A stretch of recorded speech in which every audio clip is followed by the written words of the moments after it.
Ano masasabi mo dun sa na-stop na space shuttle? Nay. Wala. Ikaw, Peter, ano masasabi mo sa na-stop na space shuttle? Ikaw, Lance, anong masasabi mo? Ikaw, Bas, anong masasabi mo sa na-stop na space shuttle? Duda, sige na. Hindi ko alam.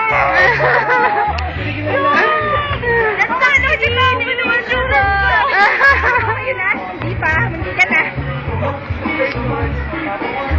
Eto, nakasubay na kami. Nakababa kami. Kasi nung sinabi na, ayaw na namin. Saka tumigil. Nakababa kami sa hagdan. Kami yun. Kami may kasalanan. So, tingin yung mga ilang minuto na stock yung space? Mga 1 hour. Mga 1 hour? Hindi yan totoo. Isang araw. Wala mag-anak mo pala ang sumakay doon? Sasakay pa kami uli. Gusto namin yung ganong feeling. Yung kami yung nagpapatigil na space.